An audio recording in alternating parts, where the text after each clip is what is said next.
It is my great pleasure to introduce Shaykh Hamza Yusuf, who is ranked as the Western world's most influential Islamic scholar by the 500 most influential Muslims. Shaykh Hamza is a co-founder of Zaytuna College and an advisor to Stanford University's program in Islamic Studies and the Center for Islamic Studies at Berkeley's Graduate Theological Union. He is one of the leading proponents of classical learning in Islam and is a widely recognized innovator in modern Islamic education. He has served as an advisor to many organizations, leaders, and heads of state. He has been interviewed in the media throughout the world and was the subject of a BBC documentary segment, The Faces of Islam, Ushering in the New Millennium. Shaykh Hamza has been a passionate and outspoken critic of American foreign policy, as well as Islamic extremist responses to those policies.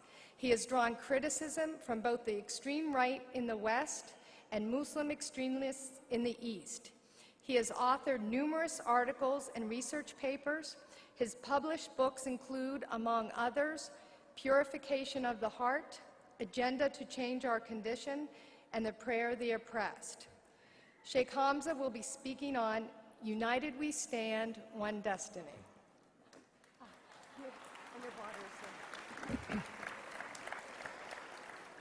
Bismillah ar-Rahman ar-Rahim. Wassalatu wassalam. I know her husband very well, so don't worry.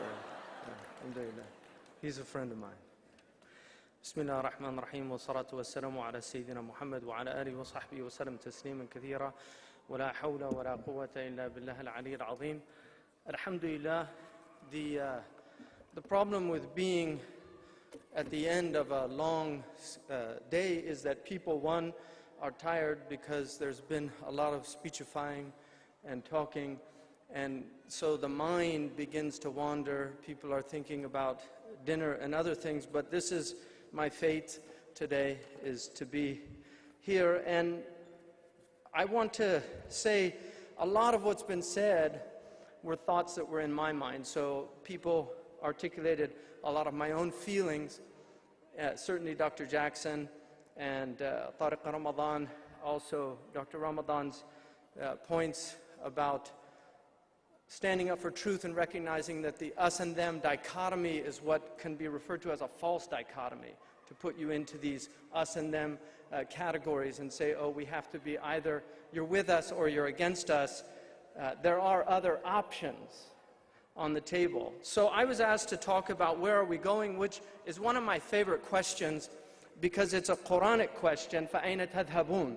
It's also a Christian question, Quo Vadis, where are you going? It's something we all have to think about. Obviously, that question can be thought about on a lot of different levels. It can be thought about on a metaphysical level. Where then are you going as a creature that is both spiritual and material, that has a soul but also has a body? If you ask it on a metaphysical level, the Quranic determination, the answer to that question is فَرِيقٌ فِي الْجَنَّةِ وَفَرِيقٌ فِي السَّعِيرِ. You're either going to bliss or you're going to dis, which is actually a nice Dantean word. You're going to the other place. One of the things that Charles Dickens said about France during the Revolution was it was the best of times and it was the worst of times. And then he said we were all going to heaven and we were all going to that other place. I think this time that we're living in is the best of times, it's also the worst of times. And to ask the question, where are we going, depends on the individual. When people say to me, you're too liberal, and then I get other people say you're too conservative, I have to question the questioner more than his remark. Why are you too liberal or why are you too conservative? I have to ask the person, why do you think I'm too conservative or why do you think I'm too liberal? Because some people tell me I'm too conservative and other people tell me I'm too liberal, and you're going to confuse me. I'm just trying to be true to my own understanding.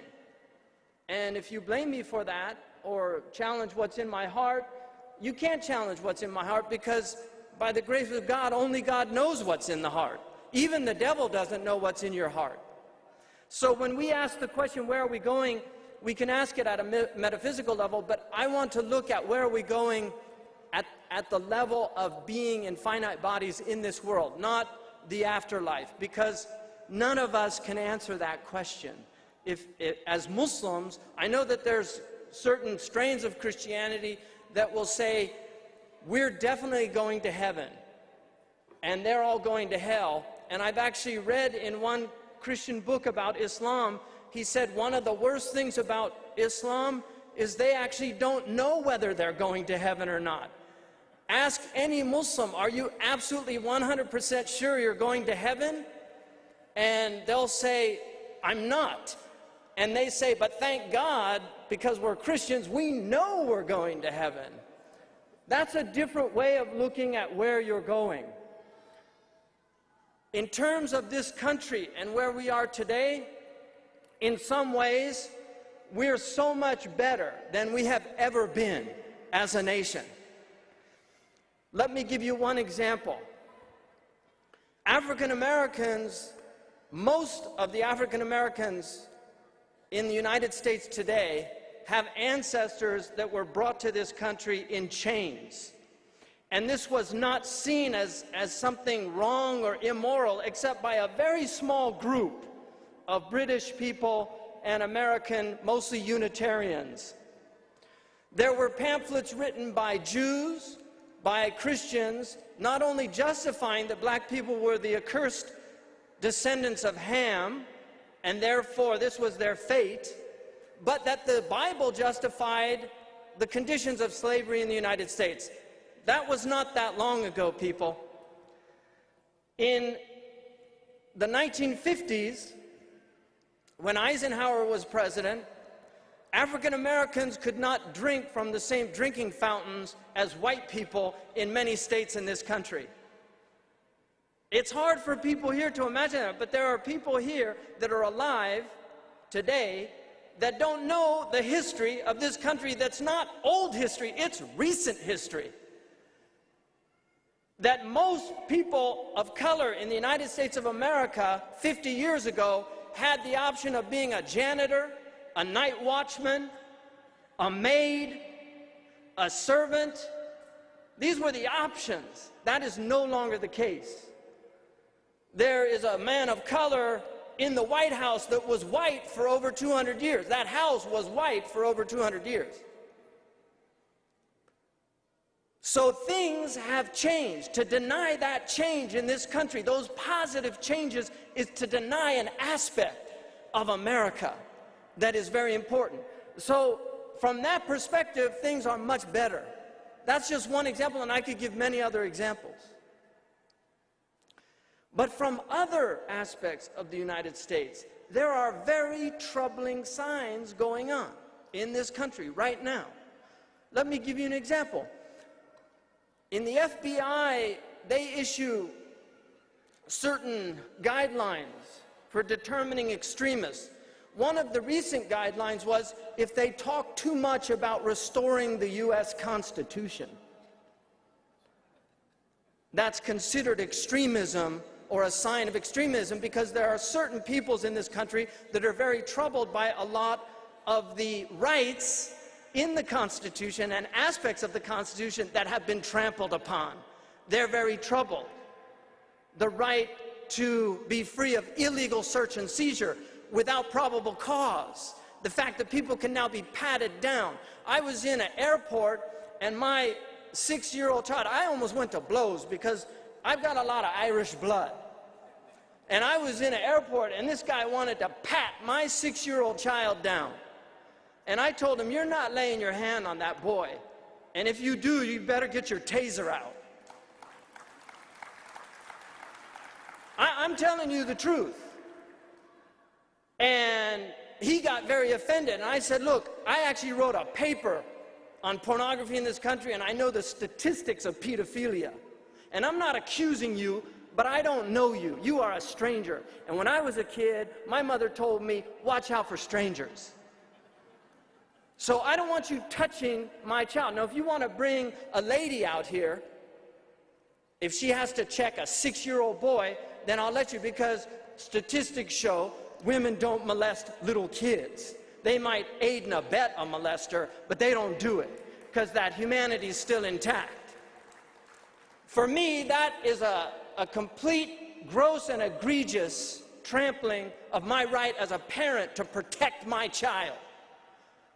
What kind of a world are we in when a 6-year-old has to be patted down? What kind of experience is that for a 6-year-old child?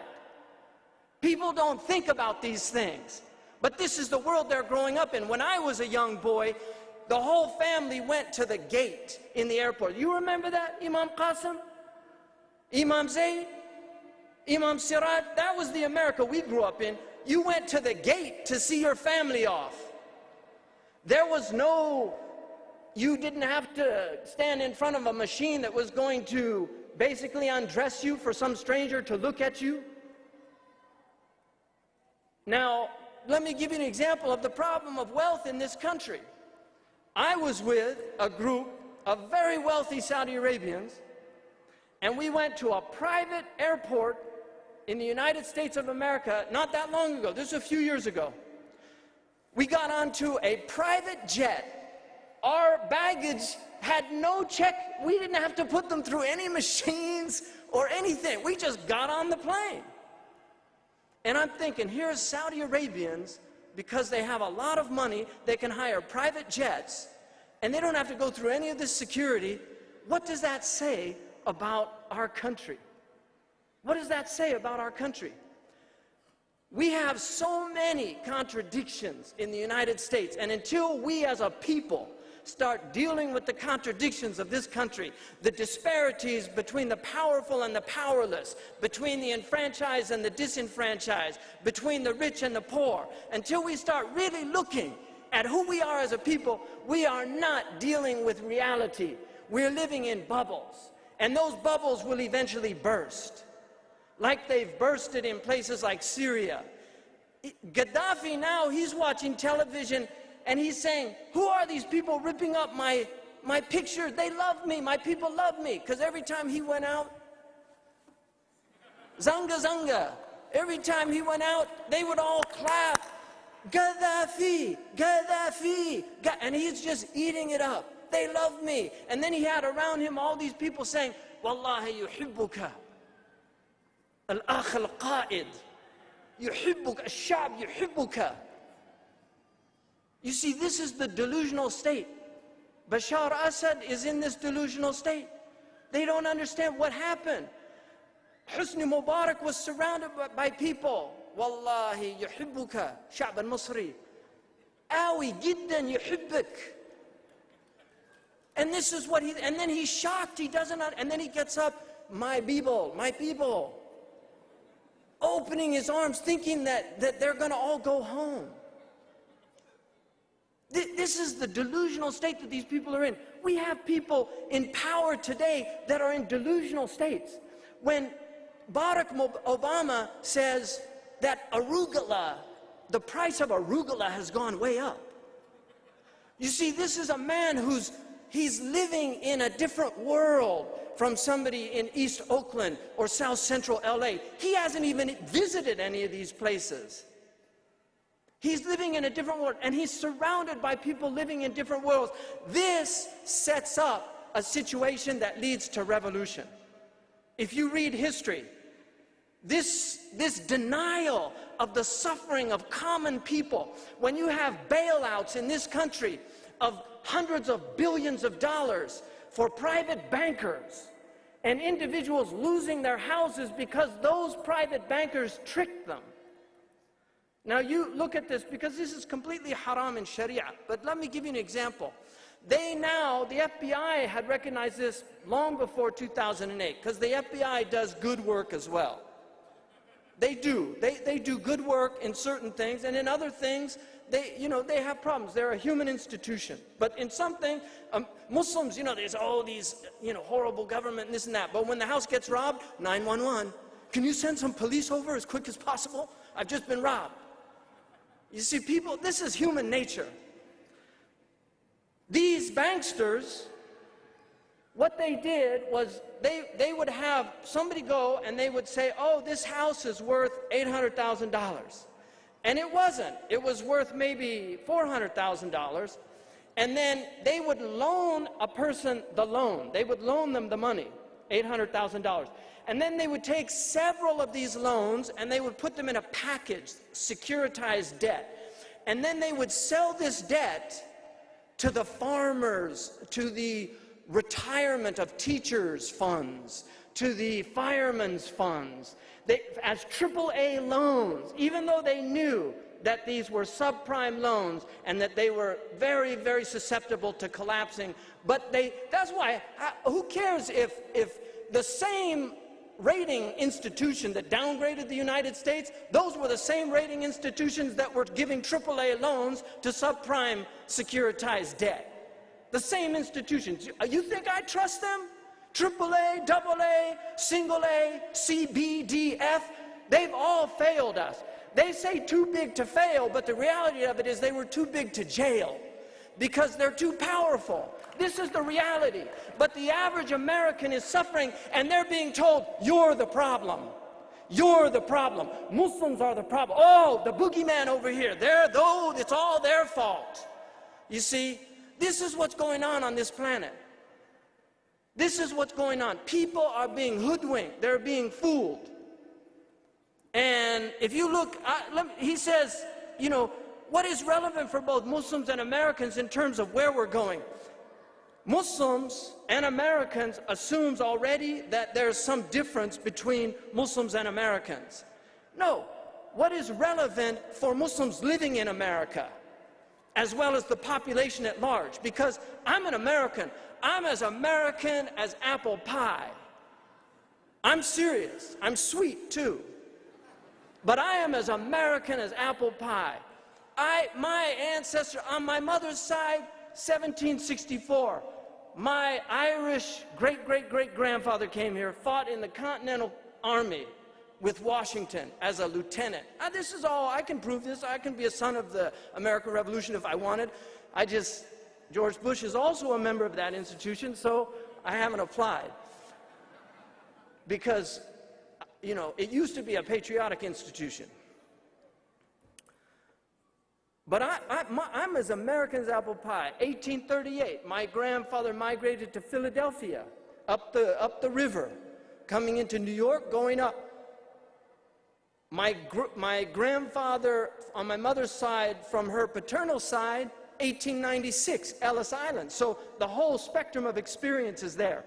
The only one, I didn't come as I embraced Islam so I can relate to the post-1965 immigration, because I didn't know it at the time that I was joining an oppressed American minority. But now I know that I'm part of an oppressed American minority. So I have the whole American experience, except the African American experience. But I have a connection with that experience because my mother was, and Imam Zaid knows this because he knows my mother. My mother was very, very involved in the civil rights movement. When I was a little kid, I was marching in marches with my mother in the civil rights movement. My mother is in the 1964 Encyclopedia Britannica's yearbook. There's a picture of her holding up a placard at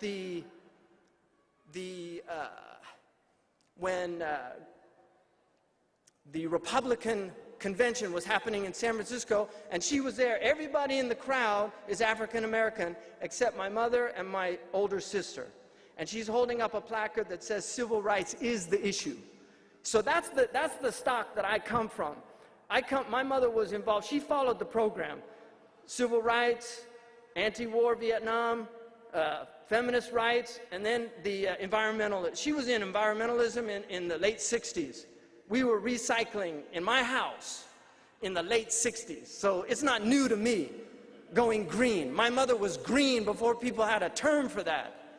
So that's the America that I come from. It's an America of struggle. It's an America that acknowledges that this thing began in order to form a more perfect union. People don't like that. They say it's not grammatical. How can something be more perfect? But the point of that rhetorically is that this is a work in progress. And Dr. Abdul Hakim Jackson talks about this a lot, which is important, and that is the fact that America is being negotiated constantly. We are in negotiations. It is a give and take. Let me give you an example. Right now, you see, and part of my problem is because I was told, my mother taught us as kids that a mind is like a parachute. It only works when it's open. So I was taught to be open-minded. And that's probably one of the reasons I was able to accept Islam, because I wasn't taught to be prejudicial towards other faiths. I was taught that other faiths are good, they have truth in them. That's the way my mother raised us. But my mother told us, always be open-minded. Always listen to another's argument before you condemn it or judge it. That's what I was taught.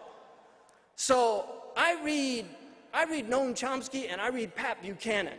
And I agree with Pat Buchanan sometimes, I disagree with him other times. I agree with Chomsky sometimes, I disagree with him other times. Because I'm in dialogue with the books I read. If you see my library, there's markings on the side. What is he talking about? Couldn't agree more. Because I'm in dialogue with the books I read. That's how I was raised. That you have to think and you have to process. And sometimes, if something bothers you, you have to ask yourself, why is it bothering me?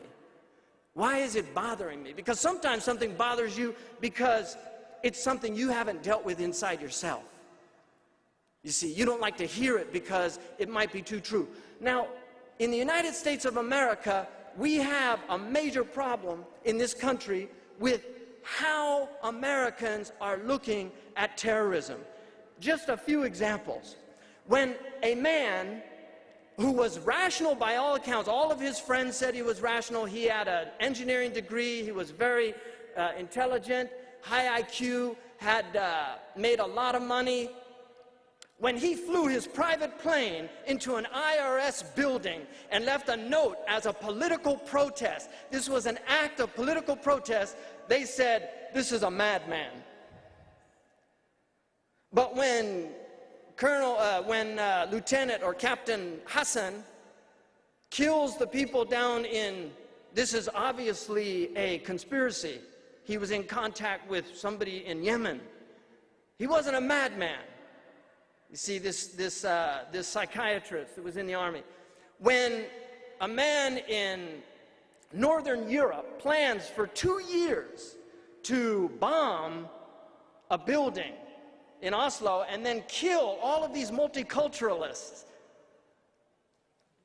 and he does it with a political screed that he writes, justifying this and quoting many, many Islamophobes from around the world, including the major ones that are here. When he does that, he's a madman. That's all, he's just a madman. So why is it that when these hijackers hijacked these planes and drove them into, why weren't they mad? What's the rationality behind that reasoning?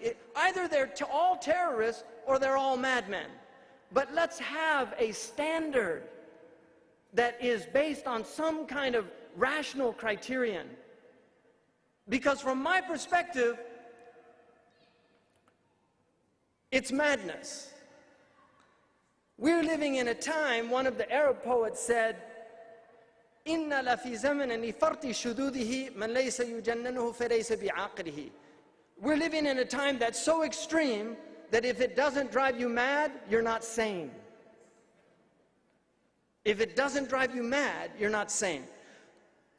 When Palestinians, if you look at Palestine 100 years ago, Mark Twain wrote a book about his travels. He went to Palestine. He had some racist remarks. It was par for his day. But basically, he wasn't afraid of Palestinians. He felt very comfortable going to the Holy Lands. You read Gertrude Bell and her experiences. When Gertrude Bell went to visit the Ottoman Bey in Baghdad, she talked about the fact how she marveled that she could just walk in and sit down with the ruler. What happened? What has happened to our world? It wasn't that long ago that you could go into the majlis of the kings of Saudi Arabia. Anybody. You could go into the majalis of the rulers in the Muslim world. Just go in and sit down with them. You could bring your complaints to them. This was the world that people lived in not that long ago.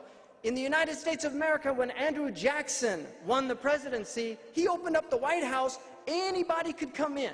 They completely trashed the place. It was the last time they did it. But that was America, because Andrew Jackson was the people's president. He was a true Democrat. He was also a terrible, killed a lot of Native Americans, and he's got some blemishes. But he was a human living at a time when it's hard to judge people based on the time they live in. I mean, it's easy for us to condemn people now for things that they did in the past, but those were the norms of their societies. Thank God we're beyond those norms. We have a problem in this country. One of the major problems in the United States of America today is the economy. That's what they say. It's the economy, stupid. What they talk about is the problem is entitlements. It's all this welfare. No, there's only one problem with the American economy. It is a war-based economy. It is spending almost all of our budget in Washington is going to the military-industrial complex, and until that stops, nothing is going to change in this country. They don't want to deal with the fact that the budgets that the Pentagon gets could completely rebuild the entire planet. We could have, in Mauritania, the main street in Mauritania is John F. Kennedy Boulevard. You know why the Mauritanians say John F. Kennedy Boulevard? Because he used to send wheat to the Mauritanians. If you ask an old Mauritanian who lived at that time, who was John Kennedy? Man kana Yahya Kennedy. He'll say, هذا رجل صالح من الأمريكان كان يطعم الفقراء والمساكين. A good man from the Americans. He used to feed poor people. When Hillary Clinton asked Sheikh Abdullah bin Bayya in Qatar, what can we do to improve America's, how people view us abroad? Sheikh Abdullah says, feed people. أطعم الطعام. Don't drop bombs on them. It won't make you any friends. And they won't even be frenemies. Really, don't drop bombs on people. Afghanistan is one of the poorest countries in the world today. If you read Roland Michaud, this extraordinary French photographer, and his wife, in the 1960s, they lived in Afghanistan. It was one of the most beautiful places in the world. They fell in love with it and its people. And you can look at the pictures of beauty. Afghanis used to plant gardens. They loved flowers. Every Afghani had a flower garden in his house. Many pictures of Afghanis he picked showing them smelling flowers. They used to fly kites. They loved kites, Afghani people. They would go and fly kites. They had picnics. In this country, they say these are terrorists. How did they become terrorists? Those among them who are terrorizing, how did they become terrorists? Over a decade of war, Russia killed at least 1.5 million Afghanis. Russians lost about 13,000 people. We don't know how many we've killed, but today we're mourning the dead of New York. And it was said earlier, we have to remind the American people of the dead of Baghdad, of the dead of Kabul, and also of the danger of the imminent death of people in Tehran, of people in Qom, of people in Tabriz, for being nothing other than simple people who are trying to live their lives in peace and security, and because of the failure of political people, their lives are endangered and threatened. This is the reality. We cannot allow the incompetence of these political leaders to get you and I, Zayd and Amr, John and Abdullah, killing each other. This has to stop as a project in the human condition. Because the only people that benefit by this, you know, Karen Armstrong was saying the fact that the people that support her this program to create more peace in the world are the businessmen, because businessmen don't like war. Businessmen don't like war unless they're in the business of war. Then they love war. Then they love war. There are people here that love war because it's an exciting time for them. They make a lot of money off the blood of people. Sheikh Abdullah bin Bayya said the Arab Spring was watered with blood. This is what's going on. Innocent people being killed, whether it's in New York, Baghdad, wherever it is, Washington, D.C., it's unacceptable. And as a human community, if we don't begin to recognize that we have to reestablish and reassert ourselves as individuals that have rights, to have good governance, to have people that are looking out for our best interests, because these people in power today are not looking out for our best interests. And let me give you one example.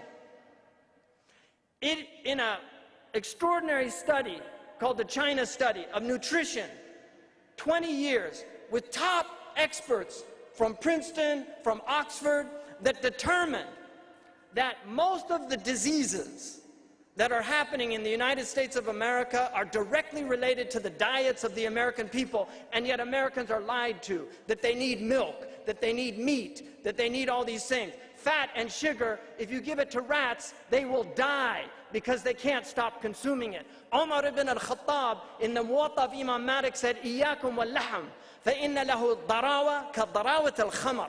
Beware of meat because it has the addiction of wine.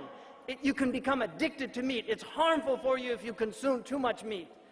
This is all proven. But when Oprah Winfrey, after reading about this, announces it on national television that she doesn't want to eat beef anymore, the cattle lobby sues her. The pyramid of food that you see, this pyramid that you see of food, was actually restructured after the dairy and meat lobby said, no, no, no, you're going to harm our economy. And so science is subjugated to greed. You see, this is the problem. When we have most of our scientists in this country working in defense industries, instead of trying to find cures for cancer, they're trying to find better ways to kill people. And when you see, they had a problem when they were thinking about Saudi Arabia, and if we have to ever use nuclear weapons on these places, we're going to destroy all the oil infrastructure. And so they had American scientists, good people that go to church on Sunday most likely, PhDs from the best universities, so they developed the neutron bomb that kills all the people and leaves the infrastructure standing. This is the type of madness that we're living in. This is unacceptable as a human condition. When the #1 industry on this planet is tobacco, alcohol, and narcotics, and #2, a close rival, is weapons, something is wrong with the human project.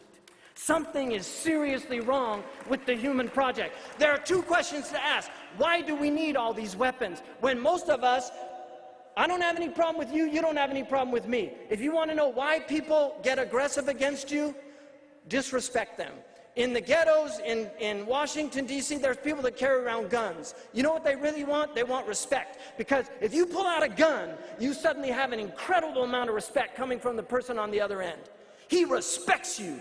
And that's the level that these people have fallen to, because they feel so disrespected that they have to carry around, they have to look at you like, what you looking at? What are you looking at? Because they think you're looking at them with contempt. They think you're looking at them without any respect. That's what the African American in the inner cities in the United States feels. He wants respect. She wants respect. And it's not offered. And now because Obama is president, suddenly it's all over. Racism, hey man, we're beyond that. Tell the Tea Party that. You know, tell the white supremacists that. And let me tell you about the Tea Party, because I read the Tea Party's manifesto, and I agreed with probably about 80% of that book. I'm not exaggerating. I read their manifesto. People just say, oh, Tea Party, Tea Party. They never read what they actually have to say. You should actually read what they have to say. A lot of their complaints are very justified. But the Tea Party is, even though there's some African Americans in the Tea Party, undeniably, the Tea Party is largely a Norman Rockwell America that doesn't exist anymore. These people have seen a change in the demographics of this country. They've seen a Kenya Luo tribesman become the president of the United States of America. He could not get elected in Kenya because Luo people can't get elected to high political offices. His father was a failure because he got some of the highest degrees in this country. When he got back to Kenya, because of the tribalism in his country, he was not able to advance. And yet his son could become president of the United States. You see, these aspects of America are very troubling to certain Americans. They're troubling to them. But as somebody who has Irish American ancestry, welcome to America. It's part of the negotiating process. Because my grandfather changed his name from O'Hanson to Hanson. Because H-E-N-S-O-N is also an Anglo-Saxon name. And it's a Swedish name. And John Hanson was the first president of the Continental Congress. So he changed his name. My Greek grandfather, Georgiopoulos, changed his name to George. He was light-skinned. He used to tell people he was French. It's not that long ago. These are the stories that I grew up with. But Greeks now, they have Greek Day, Kiss Me, I'm Greek, the big fat Greek wedding. Everybody loves Greeks in America now. It wasn't always like that. They were greasers.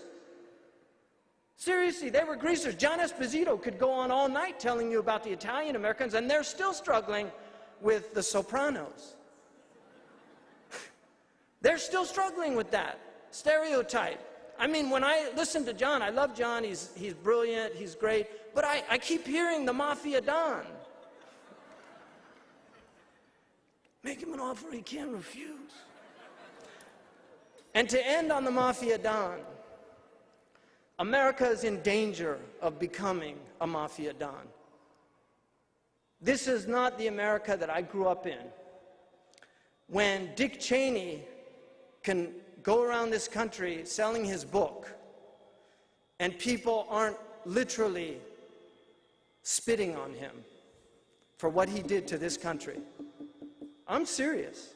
And I'm going to make a distinction for all of you right now. If people say I'm anti-government, that's a lie. Because I've studied the American system of government.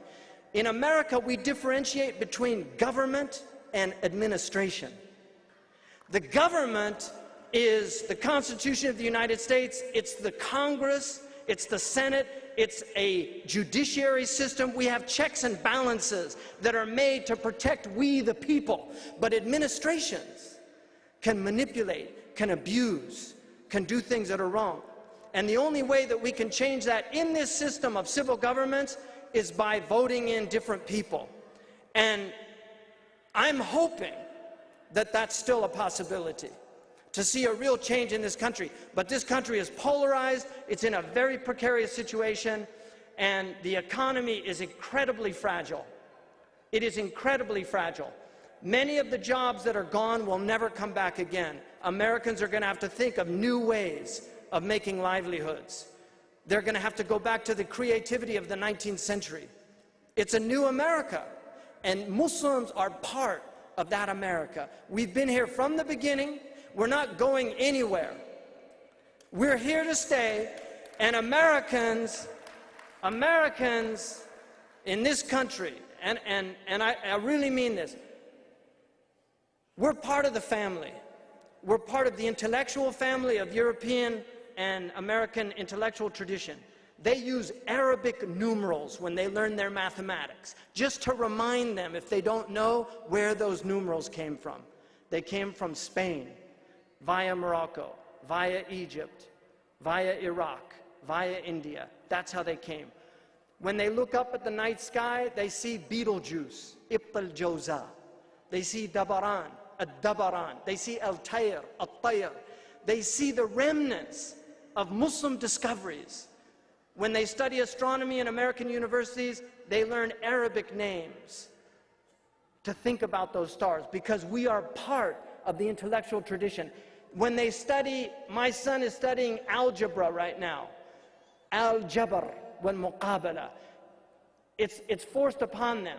The words are there to remind those who know, and so that we can show others who don't know we're part of the family.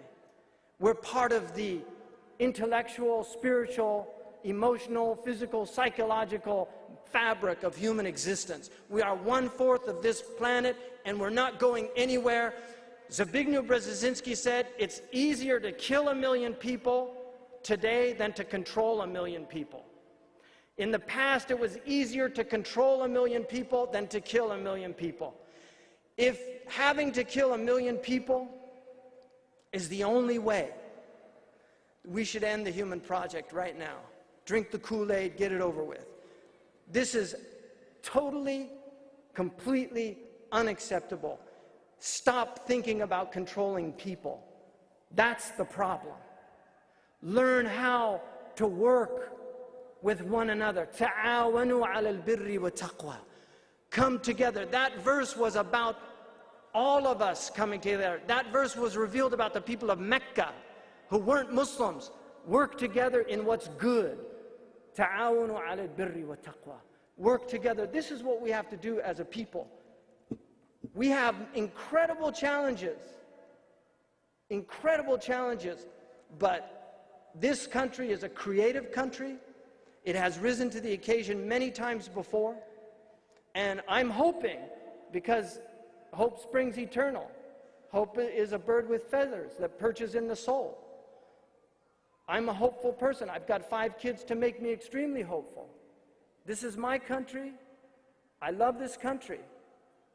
It's my home. I love the hills around the Bay Area that I grew up with. I love Muir Woods. I love the redwood forests. I love the Sierra Madre that I went to as a child and camped with my family. These are the places that I grew up with. When the Prophet ﷺ left Mecca and he met, when he got to Medina, there was a man who came, Usayl al-Ghifari, and he said to the Prophet ﷺ, said, Kayfa ahidta Mekkata? How did you find Mecca? And he said, oh, the valley has been filled with flowers, thumamuha. And he said, and all of the sidr trees were blossoming. And I left, the water was flowing. And he began to describe the physical. He didn't say the Kaaba, oh, mashallah, tarakta al-Kaaba. No, he described the physicality of the place that the Prophet ﷺ grew up with as a child. And the Prophet began to weep and he said, Kuf anka, hasbuka, laqad shawwaqtani. Don't, please stop. It's enough. You have made me yearn for my home. He was yearning for the flowers of Mecca, not just for the Kaaba. He was yearning for the trees of Mecca that he shaded under as a child. Everybody loves the place they grew up in. Hubb al-watan min al-iman. It's part of human condition. It's not a hadith, but it's a basic fitrah statement. So this is our country. All of you are here with every right, unless there's some illegal immigrants in the hall. Report yourself immediately to Homeland Security. And for those people who came here who are going to report back to your, whoever that you report back to, because there's private enterprise as well as public, I would just say this. Imam Zayd, I've known Imam Zayd for many years now. Imam Zayd, the lies that they tell about this man just really bother me. You know, these right-wing people, they just recently wrote an article about him. Imam Zayd grew up in very difficult conditions, but like many honorable African Americans, he joined the United States Air Force to get out of a certain situation. He served honorably, unlike all these chicken hawks. Dick Cheney got 6 deferrals, right? Seriously, unlike these chicken hawks that talk about, oh, patriotism and this, they've never served this country, they've served themselves. They've served themselves. And he spearheaded this event because he wants to see the best for humanity. He's a universal man and he loves humanity. And that's what this was about, coming together to commune with one another, to share thoughts, to be together on a day before a very sad day in American history.